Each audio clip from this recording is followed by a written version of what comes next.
I want to call to order the regular scheduled council meeting for Monday, February 11th, 2019. Will you please stand for the Pledge of Allegiance? I pledge allegiance to the flag of the United States of America and to the republic for which it stands, one nation, under God, indivisible, with liberty and justice for all.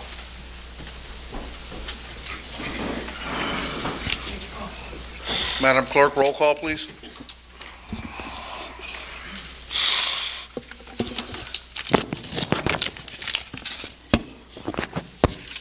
First District Councilwoman Myrna Maldonado. Present. Third District Councilwoman Brenda Walker. Present. Fourth District Councilwoman Christine Vasquez. Fifth District Councilman Robert Garcia. Present. Sixth District Councilwoman Gilda Orange. Present. Councilman at Large Richard Medina. Present. Councilman at Large Emiliano Perez. Present. Councilman at Large Kenneth Monroe. Present. Council President Lenny Francisco. Present.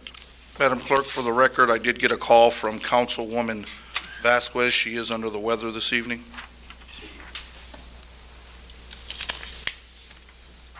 Can I have a motion to accept the minutes for the regular scheduled meeting on January 28th, 2019?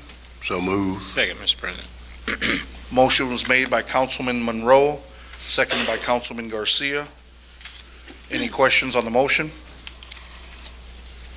Madam Clerk, roll call, please. Maldonado. Abstain. Walker. Abstain. Garcia. Yes. Orange. Yes. Medina. Yes. Perez. Yes. Monroe. Yes. Francisco. Yes. Do we have any communications from the mayor? No. Any communications from department heads? Yes. Account payable 020619CC, 021119DD, 021119LA, and 021119CC. So moved. Second. Motion was made by Councilwoman Orange, seconded by Councilwoman Walker, to accept accounts payable warrants as read. Do I have any questions on the motion? Madam Clerk, roll call, please. Maldonado. Yes. Walker. Yes. Garcia. No. Orange. Yes. Medina. Yes. Perez. Yes. Monroe. Yes.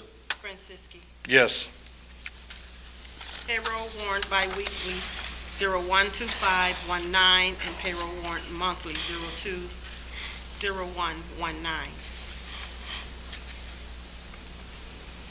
So moved. Second. Second. Motion was made by Councilwoman Orange, seconded by Councilman Monroe, to accept payroll warrant bi-weekly 012519. Have any questions on the motion? Madam Clerk, roll call, please. Maldonado. Yes. Walker. Yes. Garcia. Yes. Orange. Yes. Medina. Yes. Perez. Yes. Monroe. Yes. Francisco. Yes.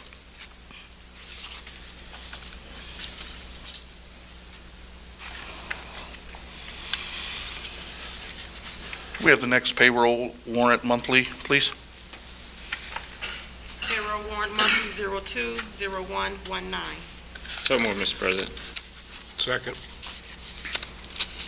Motion was made by Councilman Garcia, seconded by Councilman Medina, to accept payroll warrant monthly 020119. Have any questions on the motion? Madam Clerk, roll call, please. Maldonado. Yes. Walker. Yes. Garcia. Yes. Orange. Yes. Yes. Perez. Yes. Monroe. Yes. Francisco. Yes. Do we have any committee reports? Do we have any board reports?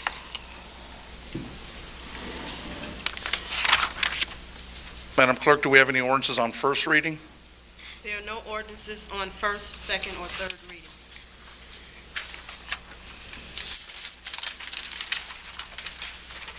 we have any resolutions? Yes, Resolution 19-0001, sponsor Councilwoman Gilda Orange. Resolution to reduce the 2019 general fund budget appropriation in the Common Council Department for travel and education expenses. So moved. Second. We have a motion.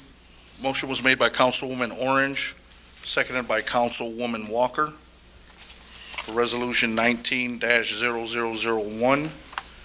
Any discussion on the resolution? Councilwoman Orange?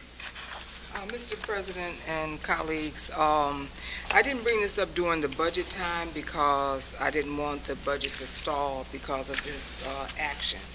But when we brought this up several years ago for the fact that we would, when the State Board of Accounts told us that we could no longer get a 1099 for the stipend money, they said that you either had to do away with the stipend or the result you could incorporate into your salary. But the end result, the council at that time decided to incorporate it into their salary. So when we came up with that, we said that if we kept the stipend at the $24,000, that you would use that for your travel, for your education, if you had promotion. And I know that several members, when they first got on, have been, this is their first time being a council person, and they asked about the education, and we thought several members said that they should have the right to go for educational purposes. Like I said, the stipend, but nobody on this council put that stipend together. That was long before, but it kept going. And at this time, I just don't see the need that we should have that. I don't think any of the members have traveled thus far, and I think that it should be reduced. And I'm asking Steve Dalton to talk on this.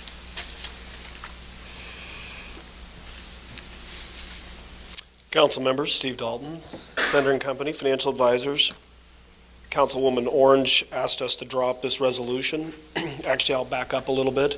Councilwoman Orange asked us to draw up whatever measure is required to reduce this line item by $27,000. We went back and forth numerous times with the DLGF. It's a part of the law that's a little bit blurry. That's probably not a legal term, but it's a little bit gray. This action could be taken in the form of a full-blown ordinance, which would require advertising in two newspapers, and would have required a public hearing, and would have required a first reading, and a second reading, a third reading, like any typical ordinance. But when we talked back and forth with the DLGF, they said that's not actually required in the statute. You could also take this action as a resolution of the council. Therefore, you have in front of you a less expensive version, without having to spend the advertising dollars in the newspaper, to reduce your own budget by $27,000 for the specific line item of travel and education. I could take any questions. That was the background on the resolution. Any questions for Steve? Yes, Steve. Councilman Garcia? In you reviewing the budgets in the past, has anybody else been doing traveling? There is. It's difficult to nail down without a full subpoena from this council exactly who is traveling where. There are various budgets that have travel budget line items in them. Not only the civil city, but the sanitary district and the water utility. And I'm sure that some of that travel and education is not only needed, but is necessary, so I'm not doubting that. But it's not real easy to figure out who took what trip without having more access than the actual financials in our hands. Yeah, because I know somebody just, I ain't gonna say the name, but somebody just went to Canada. I know they was not negotiating NAFTA, but state laws always changing. State Board of Accounts is always changing something, and I know this council needs training on that education because they're ever-changing laws. But I feel that some of these people just sometimes blindly vote on stuff, don't know what they're voting on. But I know State Board of Accounts always has training, reference the budget, but the laws are always changing. Councilman Perez? How would this $27,000 be dispersed? This isn't added to the salaries of each council person. This will be like a reimbursement. When they go to class, they get reimbursed up to that amount, right? That So is- it's not a taxable income issue? No, it is not. So under the policy for travel and education expenses of the city of East Chicago, you may not receive it as a stipend. I think that Ms. Orange discussed how that was handled many years ago as an incorrect way to handle expenses. The only way to receive reimbursement would be to submit receipts, as any employee would have to do so for reimbursement. The issue, I think, and the reason it was brought up a couple years ago, was that you don't have a line item, so even if you submitted receipts, you could not be reimbursed for that. You would be using your own funds to travel or to go to a conference. So this money would be allocated? If this resolution did not pass today, the money would be allocated. It's allocated already in the budget for each individual councilman to use if they felt the need to take a class or... Let me Training. just kind of make sure we're saying the same thing, Councilman. There's a $27,000 line item in your budget. It does not say in your budget $3,000 per person. Okay. It says $27,000 for education and travel. You would have to determine how you wanted to approve specific Gotcha. travel trips Okay. for reimbursement. It's Thank not a you. specific amount per person. Thank you for that clarification. Councilman Garcia? And the only thing I want to say, because I don't think everybody's going to choose to travel, so I don't think everybody's going to be traveling anyway, so. And Co- Excuse me, Councilman Medina? I'm sorry. Steve, basically, we are reducing the budget for 2019. The resolution in front of you would reduce your department's budget by $27,000 for just this year. So at any time in 2019, we can come and ask you to write up a resolution to cut the budget of any other department in the city of East Chicago? That is not my opinion. Let me put it this way. I think some people would disagree with that statement that you just said. The DLGF has allowed that. They have said that this resolution could be passed. I have a funny feeling that if you were to, say, cut the gaming budget by $10 million on a resolution, that you would be having more attorneys involved in this conversation than little me. So basically, we're opening Pandora's box? I don't know. That's more subjective. But the DLGF said it could be done this way. I would assume that the administration has not taken a position on this, and therefore they're not going to sue you over reducing your own budget. You take a look at a much larger infrastructure-type budget, I would assume there could be some pushback. Am I wrong when I say it was the administration that put this in our budget? Yes, you directed the controller's office by way of me, by way of the finance chairman, to put this in your budget. And the controller's office is very careful to allow you to direct your budget and the judge to direct her budget, because you're elected. Yes. I've been serving as a council member off and on since the year 2000. And when I first was a rookie councilman, that line item was $90,000. And what the council would do was divide that by 9. So each council member back in the year 2000 had $10,000 for travel and education. I used some of it myself as a newly elected councilman. The National League of Cities puts on an annual conference, and it's very educational. When you go to these conferences and you sign up for the classes, they keep score of your credits and your scores, and you could achieve certain levels of education. I don't recall, it's been a while since I've been there, but they keep track of you. These conferences are very educational. Not only are they teaching you things, but it gives you an opportunity to network with elected officials from other communities to learn what works in their community and what doesn't. And it helps when making decisions back at home, so that we don't make the mistakes that perhaps were made somewhere else. The $27,000 that we have now, I would assume that we would divide that by 9. Am I correct, colleagues? Yes. Okay, that's all I had to say. Thank you. Ms. Orange. And I go back to, as we have a long list of people that want our jobs, and because of the salaries that we make more than most council. I don't think any other council in the state of Indiana makes as much as this council, and I'm not blaming anybody or saying anything, but if you want to travel, you could travel out there $42,000. If you haven't traveled thus far, that means that you had decided not to travel. I don't think the $3,000 at the end of the day is going to make a big difference whether you travel or don't travel. If you really think it's something is that important, I think that you have enough money in your salary to go on that. It's not a big deal with the $27,000, and we may come past this at another time and say we need to cut a budget from somewhere else. I just don't think that is necessary. I think we're setting bad standards because we made an agreement, and some of you guys weren't here, but we made an agreement that if we did keep that stipend, that we would use that as our own in order to travel for education and promotion.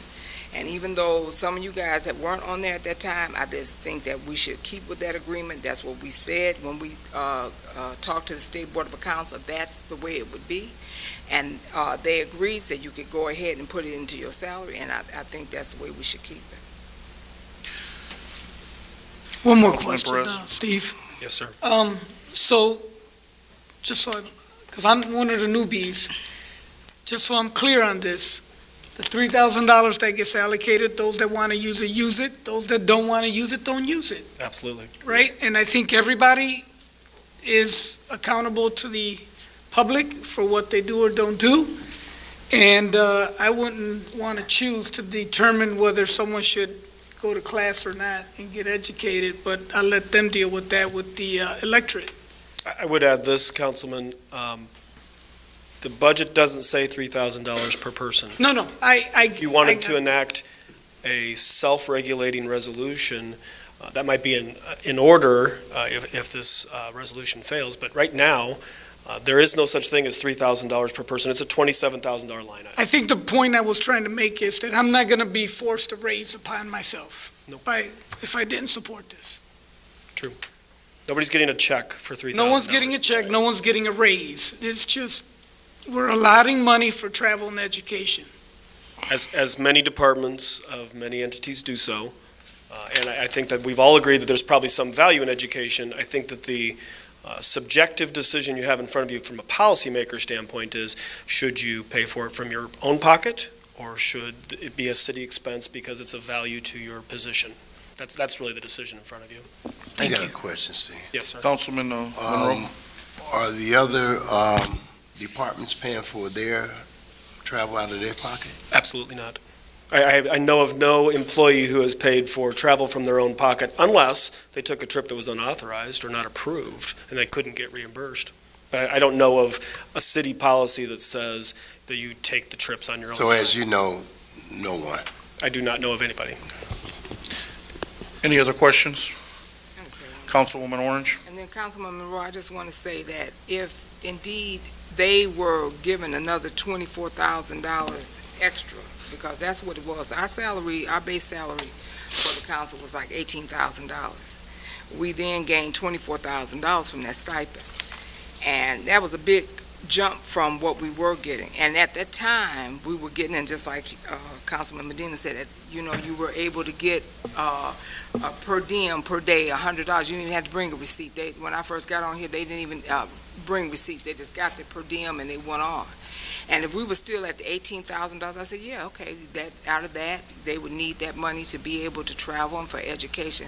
And I could agree with that, but not at the 42. And I just say that I don't think we should do that. I just think as a council, even though, like I said, you can try to say the mayor was traveling and this group was traveling, that's traveling. When we agreed on that money, that we would incorporate into our salaries, we gave ourselves a $24,000 raise, because once you put it in the salary, nobody can lower your salary. That's true. Like I said, some of the council people here were not here, and they did not make that decision, but the ones that were here, and we made that decision, that was an agreement we made, and I just think we should stick to it. Any other questions? Councilman Monroe? A small question. How many council people was here on that at the time? Myself, Myrna, Lenny, Myself, yeah. Rich was getting ready to get off of the council at the time that I wasn't here. you were getting ready to get off the council. I was off the council. But, but at the time, because I remember you made a statement, the fact that once they give you the $24,000, you do what you want with your So, money. so what we have, just 3 here? But I'm, Go ahead, baby. but, and also Christine Vasquez. So 5 wasn't part of it, right? I mean, that's here. But I mean, everybody can vote the way they want. Yeah, no, I'm just trying to find, Well, you're here tonight, so, Councilman. Yeah, with salaries being thrown out, I know the mayor makes roughly about $150,000, and he's traveling with no issues or no problem, and just want to put that out there, so. But the thing of it is, we're talking about us. Mhm. We're not talking about Mhm. anybody else. That's a decision, the moral decision that you have to make up on your own. Correct. And not to be, we can't compare one to the other. He's executive of the city, he has right to travel to try to. Okay, do we have any other discussion? Because we're going to go back all night on this. Madam Clerk, please, roll call, please. Baldonado? No. Walker? Yes. Garcia? No.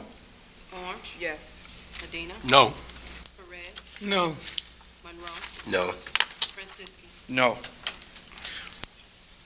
Resolution fails. Do we have any old business? Do we have any new business? And, Mr. President? Councilman Garcia? Yeah, I was reading in today's paper, the mayor wants to do new housing now at the West Calumet site. I remember before last year, he wanted to do industrial. But Thursday, he comes out with a release, a 5-page release. I just wish that he'll communicate more with this council. This is a huge decision. I know we're still in litigation with those groups in West Calumet, but I think it needs to be more communication. When a decision like this is made, we need to be included also. Do we have any other new business? Councilman Monroe? I'd like to invite everyone to the East Chicago Catherine House Boys and Girls Club Demo Day celebration. With that, that'll be February the 14th through 3:30 on a Thursday. We have received money to build an extension and expand the Girls and Boys Club, which we call the Catherine House, and I'm inviting the community and especially all the colleagues to come and celebrate that day with the Girls and Boys Club for the new Demo Day celebration, and that is February the 14th, which is a Thursday at 3:30 p.m. Councilman Garcia? Yes, I also want to thank the whole council for their donation to St. Pat's Church. We did a 24-hour warming center there. I ended up finding out that they were behind on the NIPSCO bill. I got enough funds together to properly pay the bill, but I want to thank the council as a whole for the donation, and the community thanks you also. Thank you. Do we have any other new business? Moving on to public expression, if you could please keep your comments to 3 minutes. The first, we have Mr. Nick Colcott.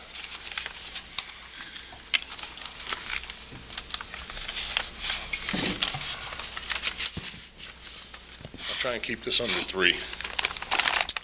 Oh, you will. Where you parked? Thank you for the opportunity to speak in front of this council. It is unfortunate that I am here today under these circumstances. Silence is not my style, and cowardice, although the choice for some members of this police department, is not my philosophy. During the March 20, 2018 meeting of the East Chicago Police Department Merit Commission, Officer John Richmond and I directed statements to Chief Smith regarding the lack of training by the department. It is my belief that this is the catalyst that set my suspension in motion. Unfortunately, I do not have the time to elaborate on the current lack of training by this department. I advised all in attendance that Chief Smith had taken my statements personally and would utilize his official capacity to retaliate at some point in the near future. Lo and behold, on May 10, 2018, I received a 5-day suspension from Chief Smith. I am here today to bring to light the perjuries committed under oath by these individuals, Frank Smith, Deputy Chief Rosario, and Commander Al Taylor, who is currently a sergeant in the Detective Bureau, and their utilization of a false document to suspend me. The suspension was based on a document allegedly submitted by Lieutenant Juan Beltran, with his name listed as the author of the document on May 10, 2018. Juan Beltran retired in December 2017. Juan Beltran's testimony on November 5th of 2018 verified that he was not the author of the second page of Commissioner's Exhibit 1 and had in fact never seen the document prior to November 5th of 2018. I am providing transcripts from the June 15th, 2018 Merit Commission meeting, as well as the transcripts from the July 31st and November 5th Merit Commission hearing for my suspension appeal. With each transcript is a notations document which is being provided to assist the reader in locating the perjuries and obvious examples of gross incompetence. I have copies for all of you. I'm also providing a copy of the report generated by former Patrol Lieutenant Juan Beltran and my report, both submitted in May of 2017. The second page of Commissioner's Exhibit 1, titled Disciplinary Action Report, is also provided and is highlighted to focus your attention on the areas of the document that are, at a minimum, questionable and/or false. I would also like to bring to the attention of this council the actions by Merit Commission members Henry You have Rodriguez 30 seconds, sir. and Tammy Sloss, both of whom are mayoral appointees to this commission. Their actions during my hearing demonstrate an obvious lack of fairness, impartiality, and most importantly, ignoring the facts of perjury and the utilization of false departmental document. Speaking with former Commission President Peterson, you would be very interested in Mr. Rodriguez's excuses. I feel it necessary to establish a public record regarding these two commission members and their blatant ethics violation based upon their actions on November 5th. 3 minutes, sir. Thank you. I have 2 paragraphs. Can I finish? I'm sorry. Thank you. Anything else, you can turn it over to the clerk, and we'll get to it, Officer Colcott. Thank you. Okay. I have copies of that for You everybody. can give it to the clerk, officer. Next, we have a Mr. Henry Rodriguez. You do have 3 minutes, sir.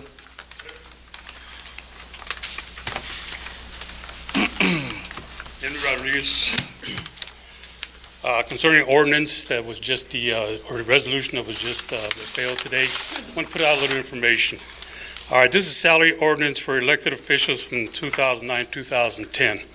Section 3, in addition to the amount set forth in Section 1, members of the Common Council of East Chicago shall receive an additional compensation stipend for all expenses related to their offices, including but not limited to travel expenses, communication charges, office supplies, printing, promotional, and other such expenses as deemed appropriate for each council member. That's 2009-2010. Salary ordinance from 2018 to 2019. Section 3, compensation, and Section 2, which lists your pay, intends to cover all expenses for performing their duties of office except for dues and registration fees for attending conferences and events, which shall be paid from a valid appropriate fund. Beginning 2012 and going forward, Common Council members shall not be paid any amount of a stipend because it was rolled into your pay. This is the state audit. Section 3 goes on to say members of the council shall receive an additional compensation for all stipends related to their offices, but not including travel expenses, communication charges, office supplies, and printing. Because the stipend should be used for travel expenses, promotional expenses, the city should be eliminating the travel and promotion in the council's budget. This is the next year's State Board of Accounts. First, elected officials ordinance salary so-and-so, ordinance so-and-so failed to address the dollar amount of the stipend either in total or per council member, thus bringing into question under which basis the stipend is expenses. The city should have eliminated the travel and promotion from the city's budget. Okay? State Board of Accounts, your salary ordinances. few council meetings ago, you gave police and fire 2% raise, which for a probationary officer is $42,000 a year, the same that you make, which means you gave them $840 a year increase in their spending power. With this 30 seconds, sir. $27,000, the council members gave themselves, so whoever voted for it, a 7% increase in their travel, in their spending expenses. So the resolution failed today, and it's going to fail again, because I will notify the State Board of Accounts about what you're trying to do here. Thank you. We have one more, Ms. Elizabeth Palacio and Connie Wachala. You have 3 minutes, ladies. Hi, Council. Thank you for having us.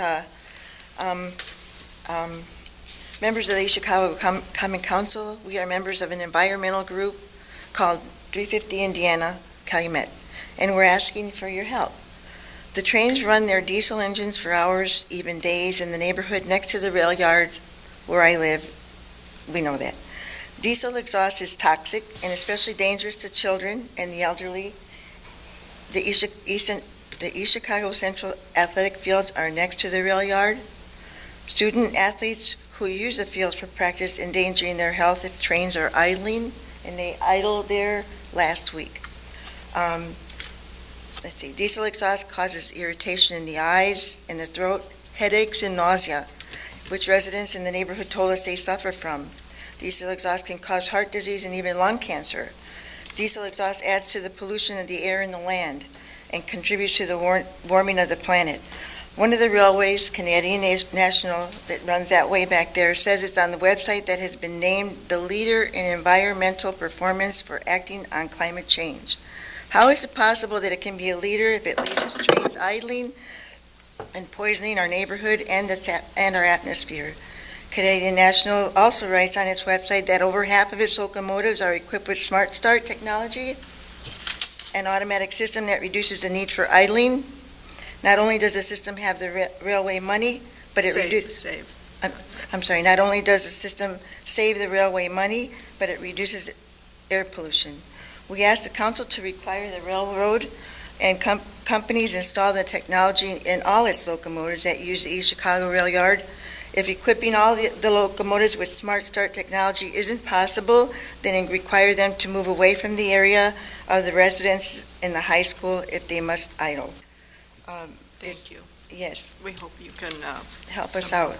I just last week I talked to, I've been having a survey, and I have 4 responses out of 35 homes, and they say they have headache and nausea. I know a lady, when they knocked that building down across the way there, across from Aldourbel Park, the plumes of pollution were wafting across. She got a sore throat, and a couple months later, I don't know if it was in her body or what, but 30 seconds, ma'am. she thinks that might have contributed to her cancer. And there are a lot of cancers, miscarriages in our area, as well as on this side of town. We're being attacked on all sides, and we need to protect, and we're asking for your help to protect our citizens. Thank you very much. Thank you. I have a copy for you.